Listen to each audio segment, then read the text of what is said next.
siapa tahu bisa jadi pioner donat di Purwokerto. Purwokerto. Jadi orang Purwokerto nanti kalau misal mau beli donat, donat kayak gitu. Iya. Kayaknya kayak gitu loh. Kira ini franchise loh. Oh gitu. Kira ini franchise. Berarti saatnya buka. Assalamualaikum warahmatullahi wabarakatuh. Waalaikumsalam warahmatullahi wabarakatuh. Alhamdulillah kita berkunjung tentunya ke alumni yang mana pernah ikutan kelas apa ya? Kelas premium donat ya. Premium donat ya. Jadi sekitar tahun berapa itu ya ikutannya? 2020 apa ya kalau nggak salah. 2020. 2000 enggak 2000. Pas pandemi ya? Iya pas pandemi ya Iya, itu saya. Pas pandemi jadi ternyata udah lama ya. Iya 2020 2021 sekitar tahun. Berarti udah 4 tahun 5 tahun iya. ya. Barangkali teman-teman atau sobat veteran yang di rumah itu ingin kenalan lebih dekat dengan founder atau owner dari Donlet ya. Iya. Donlet. Yang mana tentunya produknya di sini ya, seperti ini. Iya. Ya. Nah, barangkali bisa perkenalan dulu dari mau masnya atau mbaknya, silakan ya. Iya. Assalamualaikum warahmatullahi wabarakatuh. Waalaikumsalam. Perkenalkan saya owner dari Donlet. Nama saya Mia Asri Rahmawati. Alamat kebetulan di Purwokerto aja. Saya alumni dari Bread Planner. Sempat mengikuti kelas premium donat. Oh iya. Dan ini suami saya. Monggo silahkan. Ya, assalamualaikum warahmatullahi wabarakatuh. Waalaikumsalam. Perkenalkan nama saya Arif Sinaini. Saya ya bisa dikatakan founder kedua lah. Oh iya. Founder kedua dari Donlet. Ya kebetulan untuk kelasnya kan yang mengikuti istri saya membantu di sini untuk bagian branding sama marketingnya. Marketing ya. Oke. Tadi kan sudah lama ya, 2019 apa 20 gitu. Sekitar 2020 tahun segitu, iya. Lupa. Nah itu siapa yang duluan nih yang mencetuskan untuk ikut kelas ataupun apa sih yang melatar belakangnya gitu? Itu dari siapa dulu nih? Dari saya sih awalnya, Chef. Jadi waktu itu kan anak kebetulan suka sama donat. Anaknya. Saya coba-coba bikin, saya juga suka baking kan. Bikin-bikin, terus suami nyaranin kenapa nggak coba ikut kelas online gitu. Ketemulah kelasnya Chef nih, Bread Planner. Saya coba ikut, praktek, bikin. Itu memang nggak langsung jadi sih. Sempat berapa kali beberapa kali nyoba, terus jadi saya bagi-bagi ke saudara, ke teman-teman gitu. Awalnya dari situ sih, dari kesukaan anak ya.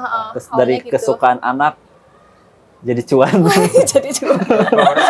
Iya, alhamdulillah jalannya di situ, Chef.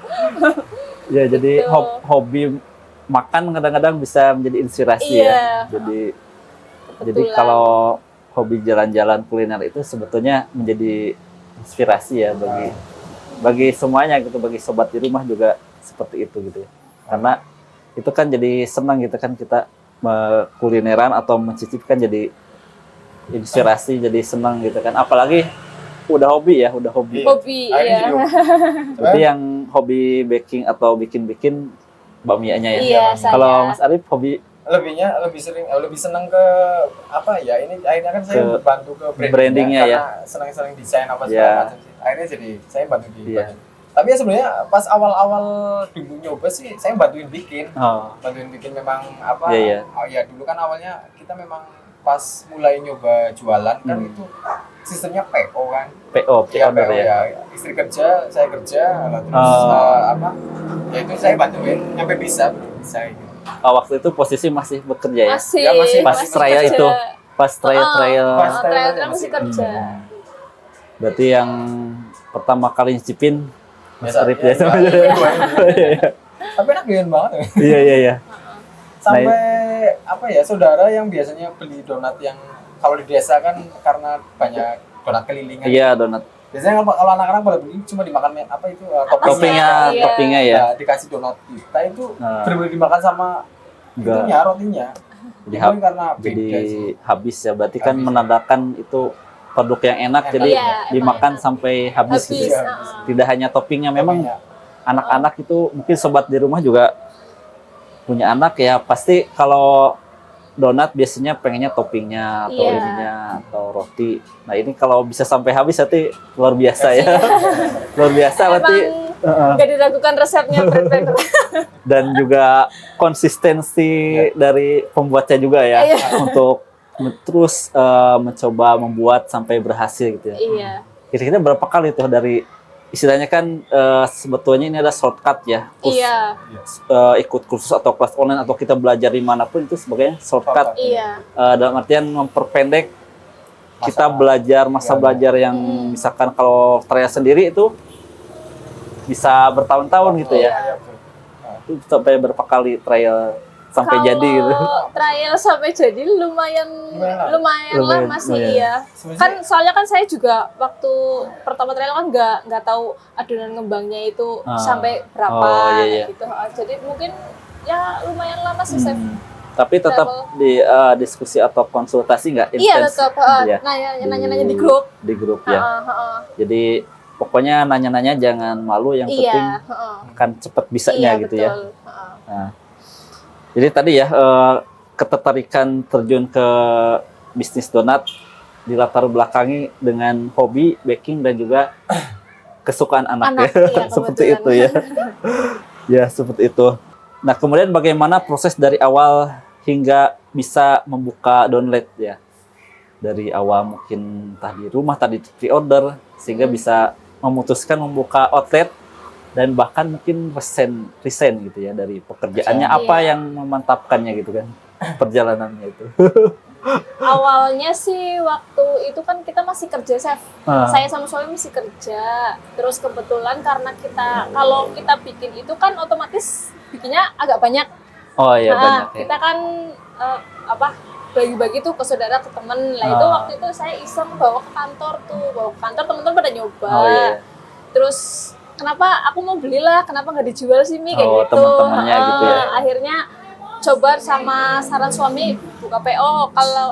Kalau weekend tuh kita kan libur, kita buka PO, kita bikin. Awalnya dari situ Chef, jadi dari trial terus udah jadi, produknya udah enak. Dibawa ke kantor, dibawa bagi-bagi ke teman-teman tuh, teman saya sama teman kantor suami. Suruh nyicipin dulu ya. Suruh nyicipin semua. Terus ada itu pada mulai pesen PO setiap weekend tuh kita buka PO. Alhamdulillah sih responnya bagus. Terus juga dari temennya lagi nyicipin, jadi dari mulut ke mulut kayak gitu loh Chef. Dari mulut ke mulut sehingga jadi dikenal gitu kan. Berarti tadi itu istilahnya bikinnya Minggu saja atau Sabtu Minggu weekendnya? Weekendnya kita bikinnya Sabtu. Sabtu Minggu. Jadi itu juga sekaligus langsung dikirim. Iya langsung. Jadi langsung kita kirim sendiri, kita save dulu. Jadi berarti kan perlahan-lahan ya. Mencoba dulu gitu kan, nggak langsung tiba-tiba resign ya. Enggak. Kayak gitu. Enggak. Agak lama sih, berjalan mau 2 tahun kayaknya. 2 tahun buat PO. PO 2 tahun ya, luar biasa ya. Sebenarnya pas itu kan karena seneng ya. Jadi dulu tuh saya meragukan loh, Chef. Meragukan. Kayak gini. Benar-benar yang support ini sampai sekarang itu. Itu ketika pas terakhir, kok duitnya ada gitu. Malah kalau dikumpulin menghasilkan lebih banyak duit sambilan ini ketimbang pas itu pas jalan. Terus akhirnya jalan waktu udah yuk seriusin aja gitu. Ngobrol sama istri, kita seriusin. Pas itu yang resign dulu malah saya, Chef. Oh gitu. Ya serius saya, yang resign dulu saya, terus istri nyusul. Pas itu jarak berapa bulan lah baru istri yang resign, terus benar-benar fokus di ini. Iya. Berarti tadi 2 tahun melakukan pre-order ya di rumah gitu ya bikinnya. Setelah 2 tahun baru ini bisnis yang menjanjikan. Kemudian karena udah kelihatan hasilnya ya dari omset atau profitnya, kemudian memutuskan Mas Arif dulu yang resign, baru Mbak Mia menyusul ya. Biar bisa bikin tiap hari sih. Iya betul. Iya. Soalnya memang kalau outlet sih memang pas itu karena banyak yang mau beli itu minta nggak PO loh. Oh gitu. PO nunggu. Kalau dia pengennya pas itu kebanyakan pada minta ada yang reading nggak, ada yang reading nggak. Iya. Banyak ya. Terus akhirnya jalannya waktu ya ini terus nyoba buat buka. Sebenarnya awalnya juga kayak gini sih. Berarti kan lihat ada peluang gitu. Berarti kan Mas Arif dan Mbak Mia itu mendengarkan suara customer. Iya. Artinya kan bermula dari suara customer karena kan itu dari permasalahan mereka yang ingin ready ya. Iya. Tidak pre-order tapi ingin ada di outlet ready. Peluang ini ditangkap oleh Mas Arif sama Mbak Mia dengan baik gitu. Jadi ini menjadi basic ya teman-teman di rumah ataupun baking lover atau sebuah breadpinner di rumah bahwa ternyata suara customer itu harus kita dengar gitu. Iya, Jadi yang mana feedback mereka akan jadi ide dan tentunya usaha jadi outlet ini kan seperti itu ya. Pun sampai sekarang masih tiap customer request apa, nanya apa, kita masih tetap tampung terus kita kalau memang banyak yang kita keluarin seperti itu. Nah, kita jadiin referensi. Iya betul, karena kita jualannya ke customer ya, bukan ke yang lain, bukan ke keluarga, ke teman. Jadi itu yang menjadi istilahnya suara customer menjadi ide-ide untuk pengembangan selanjutnya. Nah, ini yang perlu diperhatikan ya. Kemudian tadi ya sudah dijelaskan apa sih kesulitan terbesar dalam menjalankan bisnis ini? Ada tantangan atau seperti apa? Tantangan itu sebenarnya lebih ke melawan diri sendiri loh, Saf. Oh, melawan diri sendiri ya? Iya, soalnya kan kalau dari awal kan memang kalau sekarang kalau bisnis nggak konsisten kan, nggak continue loh, maksudnya kita nggak sepi sedikit langsung ngeluh, ya kan, sepi sedikit langsung ngeluh pasti ya ujung-ujungnya nggak diterusin kayak gitu loh. Tapi kalau misal kita sadar kalau yang namanya jualan kadang rame, kadang enggak juga, itu pasti kalau kita sadar sama itu pasti mau sepi kayak gimana pun kita percaya besok pasti laku kayak gitu. Iya. Ya, itu yang sebenarnya yang paling tantangan terbesar itu melawan diri sendiri. Iya. Berarti tantangan terbesar melawan diri sendiri. Soalnya yang kalau bisnis kan sebenarnya yang bisa ngatur segala sesuatunya memang dari diri kita sendiri. Kalau misal ibarat kita mau upgrade ini skill ilmu apa segala macamnya memang dari diri sendiri semuanya. Jadi yang paling berat sebenarnya tantangannya ya ke diri sendiri, dari kita sendiri. Betul. Kalau kita cepat ngeluh apa segala macam ya otomatis sepi sedikit atau berapa kali sepi gitu, ini nggak jadi nih, udahlah rai gitu loh. Iya, berarti itu tantangan ini ya, dalam artian tantangan yang terbesarnya dalam istilahnya berarti kan menaklukkan diri sendiri gitu. Iya benar. Ya, seperti itu. Harus konsisten harus konsisten. Sabar. Konsisten sama sabar. Konsisten, kesabaran, berarti kan itu menjadi modal ya, modal kunci sukses dalam usaha gitu ya. Meskipun katakanlah banyak modal nih, banyak uang, tapi karakter atau sifat tadi konsisten, kemudian keuletan ya, keuletan, kesabaran juga nggak akan berhasil gitu ya. Itu harus seperti itu. Karena kalau misal nggak konsisten ya apa sih namanya? Ya kalau misal konsisten kayak seperti konsisten rasa, benar. Terus apa segala macam itu kan. Iya. Kalau kita nggak bisa konsisten seperti itu ya percuma kita mau lanjut juga percuma. Kemudian juga konsisten dalam memproduksi, menjaga kualitas rasa, membuka outlet gitu ya. Atau jualan, konsisten berjualan gitu kan. Itu menjadi nantinya sebagai bantu loncatan gitu ya. Jika kita bisa belajar terus bertumbuh, otomatis juga menjadi dalam artian kan yang harus dilewati gitu ya, sesuatu yang harus dilewati, bahkan itu menjadi memang hampir semua bisa dikatakan pengusaha ya, yang sama jangan cepat merasa puas biar kita selalu ini kayaknya kurang gitu, biar terus berkembang. Gitu. Jadi itu ya tantangan terbesar ada pada diri sendiri. Saya setuju soalnya. Karena orang malesan kan memang kalau lagi malas ya udah malas. Iya. Tapi kalau bisa ngelawan rasa malas itu kan otomatis ya tetap bisa jalan gitu. Iya. Selanjutnya nih, Mas Arif sama Mbak Mia gitu ya, terkait dengan strategi marketing ataupun pelanggan ini, bagaimana sih cara menarik pelanggan pertamanya? Oh iya. Tadi sebetulnya udah sempat disinggung ya, menarik pelanggan pertamanya dari teman ya. Iya betul. Akhirnya dari mulut ke mulut gitu ya. Iya. Nah, setelah itu berarti kan bagaimana menarik pelanggan pertama yang menuju ke outlet itu? Ya karena tadi balik lagi itu adalah request dari pelanggan ya, requestnya supaya ada outlet. Berarti gimana untuk menarik pelanggan pertamanya, ada kiat atau strateginya nggak untuk terutama di outlet ini gitu? Oh iya. Sebenarnya apa ya, kalau misal pelanggan sih memang banyak juga yang dari zaman PO itu tertarik ke outlet. Oh, iya. Outlet karena memang sebelum saya buka outlet juga sosmednya udah jalan loh. Di sosmed udah jalan. Nah, itu pas kita udah buka, customer yang tadinya di PO itu memang ini buka di mana sekarang, buka di mana. Akhirnya kan juga dari teman dari customer lama itu ya ngomong lah mungkin ke teman-teman segala macam. Itu sih pertama sih itu. Terus yang perlu dipikirkan lagi sebenarnya strategi di awal itu lebih ke branding gitu ya. Branding ya. Kalau misal kita punya produk nggak di branding itu menurut saya pribadi itu memang kurang sih. Ibarat kita bikin donat ya ada komponen pokoknya itu yang nggak dimasukin gitu loh. Jadi tetap ada yang kurang. Menurut saya sih memang branding itu paling utama itu di branding. Berarti kita udah punya produk bagus, enak nih. Iya. Enak menurut kita dan pelanggan gitu ya. Ketika tidak di marketing kan, tidak di branding kan, istilahnya nggak banyak orang yang tahu ya, sehingga tidak mau mencicipi ya. Ya kurang, menurutku sih masih kurang. Cuma memang itu harus diimbangi dengan, kalau branding sih menurutku harus diimbangi dengan produk. Kalau produknya bagus, brandingnya menarik, otomatis kalau orang beli, otomatis dia repeat.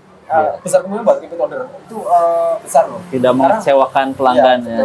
Tapi kalau produknya enak, tapi secara visual brandingnya kayak packaging segala macam itu biasa aja, itu ketika ada kompetitor yang lebih bagus lagi, padahal rasanya sama, itu mereka bakalan alihnya ke yang kompetitor yang di branding itu. Oh iya. Kalau brandingnya lebih bagus dari kita, itu bakalan lari ke sana. Iya. Berarti memang kuncinya ada di branding ya, untuk bagaimana mengenalkan Donlet ini yang sebelumnya Donat The Lake ya. Disingkat jadi Donlet supaya gampang mudah pengucapannya gitu ya. Berarti kan dari branding supaya dikenal oleh masyarakat Purwokerto atau Banyumas mungkin ya. Nah, itu berarti kan bagaimana cara mengenalkan supaya di benak konsumen ya. Iya. Saya juga teringat kata-kata guru saya juga, Pak Subiakto ya. Beliau udah praktisi, kalau bilangnya nggak mau dibilang pakar, praktisi branding udah lama.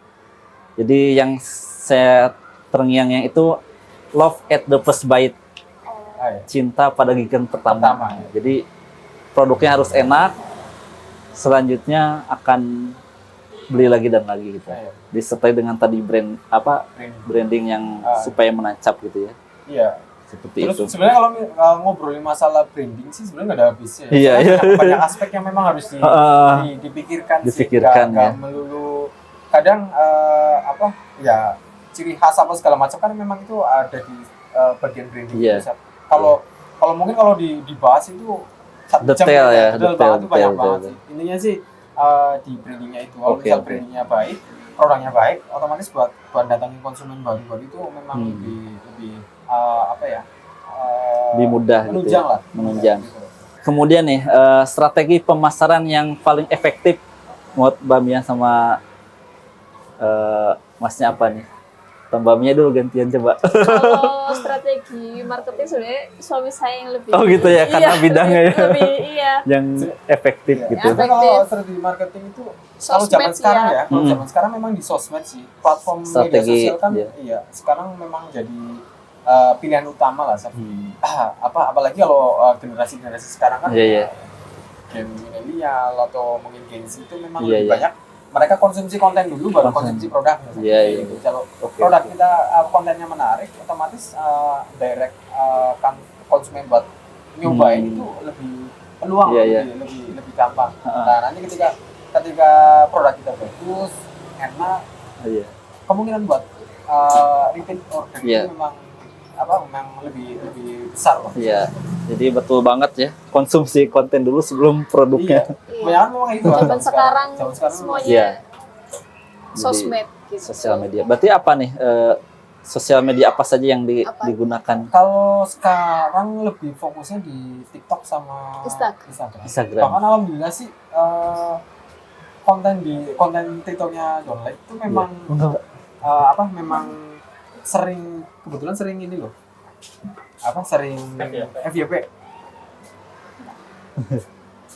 Iya bisa dicek di akun kita itu memang banyak yang FYP sih yang. Berarti apa ininya akunnya nama akunnya? Barangkali teman-teman mau searching. TikTok sama IG sama donlight.id.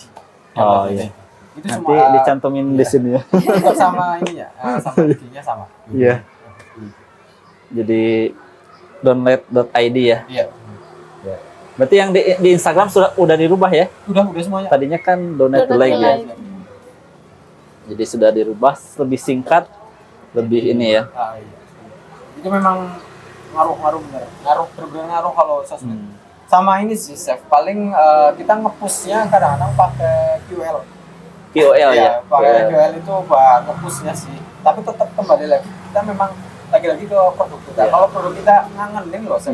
Kalau produk kita ngangenin, otomatis kalau misal kita pakai QL, ada customer baru yang memang tadinya followernya si QL itu, mereka udah nyobain, kemungkinan buat balik lagi itu memang besar. Jadi lagi kalau misal kita mau pakai QL sebagus apapun QL-nya, mereka cobain ternyata produknya itu cuma penasaran aja. Nggak balik lagi ya. Di produknya Berarti tadi selain dengan media sosial aktif bikin konten juga sama QL.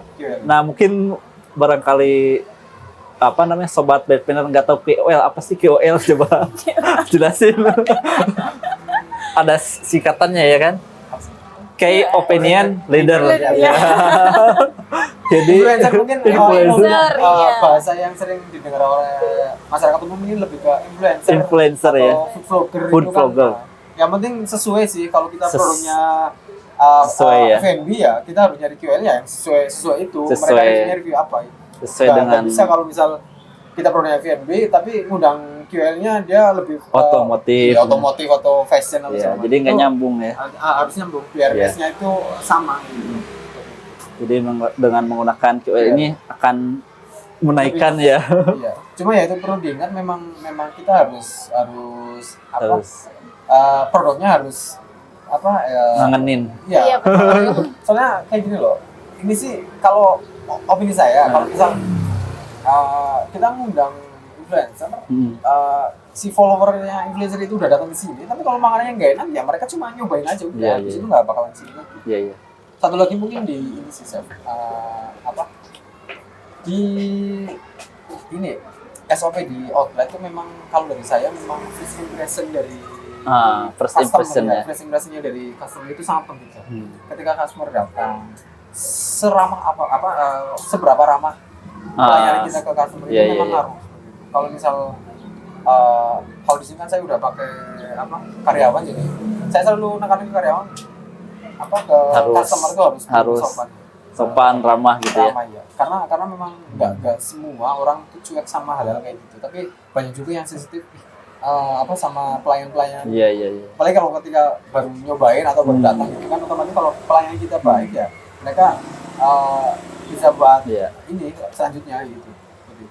Jadi tadi selain KOL ataupun food vlogger ataupun biasanya di sekitar ya, di kota sekitar, dan juga pelayanan ya. Pelayanan harus prima disambut dengan senyuman gitu ketika datang ke outlet gitu ya. Jadi memang betul gitu ya, memang bagus, dan itu akan menjadi experience pengalaman ketika membeli gitu ya. Karena membeli itu kan bagian dari operasional ya, operasional usaha, yang mana yaitu kita harus melayani dengan baik, ramah, senyum ya. Jadi Walaupun produknya enak tapi yang ngelayaninya judes kan. Ya, itu jadi kendala. Bisa ini ya. Apalagi kalau gen Z sekarang kan sensitif. Oh, sensitif ya. Sensitif. Kalau misal pelayanan nggak enak apa segala macam kan benar-benar sosmed. Yang paling rawan kan sebenarnya kalau ada hal yang nggak enak itu post di sosmed kan. Berarti itu yang dijalankan marketing atau pemasarannya itu yang paling efektif ya tadi ya, yang disebutkan. Iya. Paling utama ya itu. Paling utama ya kita branding harus menarik, produk harus ngangenin, terus otomatis kalau orang baru nyobain, dia balik lagi itu sangat besar, sangat mungkin. Selain itu ada lagi nggak strategi marketing pemasaran yang lain yang dijalankan oleh Downright saat ini? Paling strateginya itu kita selalu inovatif ya. Inovatif bukan di produknya. Ya produk sih memang kita inovatif, kita ngeluarin varian baru apa segala macam. Basicnya memang mungkin dari awal Downright udah ya mungkin kalau pelanggan kita ngomong tuh nggak mudah enak. Kita tinggal variasiin topping apa segala macam atau menu-menu baru. Paling ini sih kita sering bikin program-program yang mungkin di tempat lain mungkin ini buat bikin menarik customer lah. Ya. Kalau promosi malah saya jarang ya. Jarang ya. Udah jarang banget. Mungkin di awal-awal, kalau di awal-awal ya karena memang kita masih baru ya Chef ya. Tapi makin kesini kan makin mikir kalau kita sering promo otomatis yang ada di benak konsumen ya mau beli nanti lah promo ya. Karena sering promo tapi kita sekarang lebih menghindari itu. Mungkin tahun 2000 pas awal-awal ya. Cuma awal-awal lah, pas awal-awal. Tapi jalan ke sini memang kita udah kayaknya udah enggak sih. Udah jarang. Kalaupun ada momen-momen hari besar juga kita jarang ngeluarin. Oh iya. Berarti lebih. Karena takutnya memang pikirku itu takutnya kalau misal sekeseringan promo juga nggak baiknya nanti image-nya itu nanti lah kalau beli pas promo aja. Iya betul. Pernah. Ya kalau event itu memang beberapa kali kita ikut. Cuma memang nggak yang sering itu. Juga event kan nggak sering banget. Kayak bazar gitu ya. Iya, tapi itu jarang. Juga beberapa kali ikut seperti itu. Itu kan mungkin kalau di setiap daerah kayak acara-acara bazar kuliner apa segala macam mungkin ada sih mungkin. Kalau terakhir saya lihat kolaborasi juga ya dengan Calv. Oh, itu acaranya ini. Ini kebetulan dipercaya sama ini. Besok nih hari tanggal 22 ya. Oh gitu. Tanggal 22 dipercaya sama Wardah. Ini pure bukan saling endorse, tapi gitu. memang ini pure dari pihak Wardahnya itu mercayain ke kita untuk snacknya sama Calv itu minumannya. Ini sih di sini memang ada minuman ya. Itu karena memang udah mencicipi apa gimana bisa kerja sama? Satu itu. Terus kedua kalau dari pihak Wardahnya sih memang mereka mencari kuliner atau ininya kuliner itu yang lagi booming di kota tersebut. Oh iya. Nah, nggak tahu kenapa ini kita kenal loh. Pihak Wardah terus mereka sini ya terus ini minta support buat acara di Unsud besok. Oh di Unsud ya. Ini bukan endorse ya, saya yang endorse ke Wardah atau Wardah minta sponsor dari itu enggak. Itu pure memang kita dipercaya oleh Wardah buat acara tersebut. Iya. Berarti kolaborasi ya dan menjadi ini ya posisinya menjadi semakin meningkat ya dengan adanya kolaborasi brand. Iya, itu memang itu harus kalau 2025 itu katanya di era kolaborasi. Iya. Bahkan nih alhamdulillah sih Chef, ini belum saya launching, tapi memang ini udah ada pihak yang ke sini. Kita mau ada kolaborasi sama salah satu brand terkenal. Itu nanti mungkin lah di bulan-bulan puasa atau mungkin habis lebaran kita bakal launching produknya sih. Jadi memang kita ada varian yang memang khusus kolaborasi. Itu ada udah itu brand terkenal malah itu. Iya. Berarti brand salah satu brand ini ya F&B juga sih. Iya. Tapi udah nasional. Iya, udah nasional. Tapi mau internasional ya. Iya. Cuma memang kita belum launching, soalnya masih tahap develop ini ya sih menunya ya. Produknya. Ya mudah-mudahan nanti lancar dan sukses ya untuk kolaborasi ya, kayak mungkin F&B mungkin seperti Haus itu kan tuh. Iya. Ada kolaborasi sama Beng. Iya betul. Ada kolaborasi sama itulah. Itu kebetulan kita diajak sama salah satu brand itu kayak gitu. Iya. Cuma belum launching. Oke. Itu ya. Terkait dengan pemasaran ternyata banyak banget ya sobat sekalian. Nah, kemudian selanjutnya tips dan motivasi nih. Apa tips untuk pemula yang ingin memulai bisnis bakery ataupun selain donat ataupun bakery kan banyak kayak ada cake, ada pastry. Apa sih tipsnya ya? Mungkin tips atau kiat untuk pemula di sana, di luar sana yang nyimak gitu. Bahkan mungkin bisa jadi ada yang seumuran atau yang sudah sepuh. Ini kan kalau usaha kan tidak memandang usia ya biasanya. Iya, betul. Ada tips nggak untuk memulainya? Tips buat memulai sih kayak yang tadi udah disampaikan ya, kuncinya kalau orang mau mulai bisnis harus konsisten. Harus konsisten ya. Harus sabar. Karena kan orang bisnis itu nggak selalu lancar ya. Iya, betul. Naik turunnya itu pasti ada, cobanya pasti ada. Yang penting mau kayak gimana pun tetap kalau kita udah fokus di itu harus konsisten, harus sabar, jangan gampang menyerah ya, jangan putus asa, terus jangan cepat merasa puas, sama satu lagi harus terus mau belajar. Harus terus mau belajar itu ya. Jadi terus belajar. Iya, harus terus belajar. Upgrade diri juga. Upgrade. Oke. Gitu. Dari Mas Arif dan Mbak Mia nih, apa harapan dan rencana Donat ke depannya? Iya, kalau harapannya sih kita pengen jadi pioneer donat ya di kota kita. Pioneer nanti outlet donat yang memang benar-benar fokus di donat. Itu memang kalau di Purwokerto kan masih jarang sih. Kebanyakan kan campur bakery ya. Kalau yang bentuknya outlet itu kan campur bakery. Kalaupun yang cuma donat kebanyakan kan yang di tepi jalan. Tapi kalau yang memang benar-benar fokus di donat, kita ada di outlet memang masih jarang. Kita sih pengen kedepannya siapa tahu bisa jadi pioner donat di Purwokerto. Jadi orang Purwokerto nanti kalau misal mau beli donat, donat kayak gitu. Kayaknya kayak gitu loh. Ya ini masih proses ke situ sih. Semoga bisa dengan berbagai cara saya buat marketing, branding apa segala macam nanti bisa ke arah situ sih seperti itu. Sama mungkin Bismillah semoga bisa ada tempat lagi yang lebih besar, bisa buat in apa segala macam, bisa ngeluarin menu lagi mungkin nanti dari Sevibel kan masih banyak menu yang belum kita cobain, kelas yang belum kita cobain, nah ini mungkin bisa kita aplikasikan nanti kalau misal kita punya store yang lebih besar, bisa nanti ke brand banner seperti itu. Sama mudah-mudahan banyak cabang di kota-kota lain. Amin. Memang bentuk dari kita mimpinya kayak gitu sih. Ya, udah ada blueprintnya juga. Berapa tahun pengen punya outlet di sini.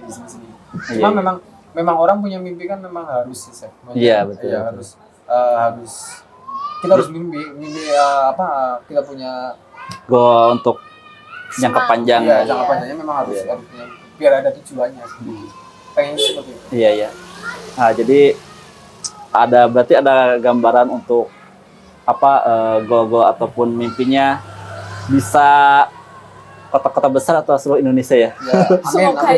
Amin ya. Seperti itu. Jadi dari Purwokerto go nasional bahkan mungkin internasional gitu ya. Jadi ya itu bagus gitu ya. Memang harus punya selain visi misi juga goal-goal yang besar jangka panjang yang mana tadi bisa buka di kota lain atau apa ya seperti itu. Dan bahkan dalam artian itu kan goalnya ya, sudah punya goal yang jelas gitu ya. Dari Donat sendiri apa sih yang sudah dilakukan dari segi entah itu manajemen ataupun tadi kan upgrade ilmu, apakah dalam artian sudah atau belum, semisalkan nanti sistematiknya seperti apa, itu ada gambaran nggak? Dari kalau ketika nantinya buka cabang otomatis kan harus SOP harus ininya gitu kan. Sebenarnya kalau misal SOP masih dalam kelas standar sih, SOP yang versi kita sih memang kayak di dapur sama di outlet kita ada kita kasih SOP. Cuma memang dari saya pribadi sama itu memang masih tahap proses belajar buat benerin SOP-nya itu. Mungkin secara manajemen juga kita masih belajar sambil jalan. Iya, betul. Jadi kadang ada kendala pas lagi jalan kita ada kendala, jadi pembelajaran. Harusnya kemarin nggak kayak gini. Iya, betul. Soalnya kadang-kadang juga ketemunya kalau walaupun kita udah antisipasi tapi kadang-kadang ketemunya ya kalau udah kejadian oh iya besok harus jam ini gitu. Iya. Kadang-kadang kan ketemunya pas lagi jalan itu. Iya, jadi perbaikannya benar. Secara kontinu dan pas proses berjalan gitu ya. Seperti itu. Jadi ya kadang gitu memang di satu sisi ada yang di awal harus perfect dulu, di satu sisi sambil berjalan. Karena biasanya untuk sebagai pengusaha memang yang penting jalan dulu nanti sambil perbaikan gitu kan. Kalau nggak dilaksanakan nggak jalan-jalan. Iya betul. Tapi memang ini sih yang mungkin yang paling ini apa namanya? Kalau bisa itu memang kita bisnis ada pendamping enggak? Ada pendamping loh. Maksudnya ada orang yang bisa kasih bisa kita ajak konsultasi. Oh iya. Seperti itu. Untuk sarannya. Iya ada. Soalnya kalau nggak kayak gitu tuh memang ya agak susah juga ya. Kalau mungkin kayak Semibal tadi bilang tuh memang bisa buat shortcutnya kita. Iya. Kalau memang kalau kita sendiri bisa terlalu lama buat tahu segala hal tentang manajemen atau segala macam. Tapi kalau kita punya mentor, punya mentor otomatis ya jadi buat shortcut loh. Bisa buat shortcut buat menghindari blind spot yang kita nggak tahu. Betul. Itu sih sebenarnya yang paling utama ya itu kalau bisa punya mentor kalau bisa. Sebenarnya banyak sih kalau zaman sekarang mentor gitu. Yang penting sesuai F&B ya. Kalau bisa mentornya ya F&B, jangan F&B tapi mentornya mungkin di bidang lain atau segala macam. Biar lebih nyambung aja sih. Iya, betul. Berarti memang harus ada mentor ataupun pendamping. Istilahnya bikin resep juga ada mentor, menjalankan bisnis juga entah itu mentor dari YouTube, dari buku gitu atau ketemu langsung ya, coaching. Intinya sih jangan malas buat upgrade ilmu sama belajar terus kayak gitu. Kadang kalau orang yang udah merasa cukup atau puas kan malah ya cuma kayak gitu aja nggak bisa berkembang. Apalagi zaman sekarang kan updatean segala sesuatu itu memang cepat banget gitu. Mungkin ini yang terakhir kali ya, yang terakhir ataupun ini bisa dikatakan terkait modal nih. Modal awal berapa? Modal di awal ataupun entah itu di awal itu adalah awal merintis ataupun untuk buka outlet ini kisaran berapa ini? Kalau modal sih sebenarnya kalau langsung sekalian gitu kayaknya banyak banget loh. Banyak banget kalau sekalian. Tapi kebetulan karena saya pribadi sama istri memang prosesnya itu merintis. Iya, betul. Bukan dapat warisan dari orang tua. Iya. Karena prosesnya merintis itu memang saya stepnya memang kayak awal pun nyicil loh. Nyicil beli ini dulu kan. Sesuai kebutuhannya. Terus sampai sekarang mungkin dapat dapur yang proper itu memang itu proses dari awal sampai sekarang nggak yang langsung dapat langsung ideal ya. Sih, gitu. Maksudnya alat-alat kan sekarang juga kalau bisa buat bakery kan memang mahal banget kan. Iya betul. Kalau kita memang nggak punya modal besar itu memang bisa. Apalagi kalau buat outlet juga sih kayak gitu. Jadi modalnya kalau mungkin masih kecil kayak gini sih nggak terlalu yang gede banget sih. Tapi kalau misal nggak gede banget pun kalau posisinya kita nggak ada modal atau modal pas-pasan ya tetap kerasa besar sih. Karena dicicil jadi nggak kerasa ya. Kita nggak dari awal nggak kayak gini sih, maksudnya nggak langsung kayak gini. Kalau misal kita mau bikin apa ya kita ngumpulin uang dulu terus bikin ini. Iya. Ya sih mungkin pas dulu awal sih kan nggak kayak iya betul. Kan sekarang udah kayak iya. Itu memang proses di awal sih. Iya. Berarti dari awal peralatan bakery atau donatnya sampai outlet ya. Itu kan terpisah ya dapurnya, terpisah di sana. Kalau dapur sendiri di sana sama peralatan sekitar berapa? Mungkin ada nominalnya, perkiraan gitu. 60 Iya. 60 ada ya. Iya. Itu di luar outlet ya. Di luar outlet. Kalau outlet sendiri kalau sama kecil. Biaya sewa sih sekitar hampir 50 ada sih. Hanya outlet saja. Iya, sama interior. Tapi tergantung ini sih, tergantung konsep sebenarnya. Tergantung konsep ya. Kalau konsepnya terlalu apa sih? Ya ngikutin anak-anak zaman sekarang kan terlalu estetik apa segala macam. Itu otomatis butuh properti pendukung lainnya itu yang jadi mahal. Karena memang itu kan butuh properti yang di custom. Dan itu bukan nggak langsung sekaligus brek gitu ya, tapi kalau punya modal sih nggak masalah ya. Cuma kalau saya kan karena harus ngumpulin apa segala macam ya pelan-pelan sih gitu. Iya. Itu ya sekalian memang dari awal step by step gitu kan. Itu memang yang bagusnya seperti itu ya. Ya karena melalui proses dan perjuangan gitu kan. Makanya kalau orang bisnis itu harus sabar. Iya betul. Iya betul. Gitu. Tapi banyak juga loh chef yang dikira ini franchise loh. Oh gitu. Dikira ini franchise. Berarti saatnya buka. Dikira ini franchise mana ya? Ini franchise mana? Nanti kalau udah mau buka franchise dikasih tahu ya.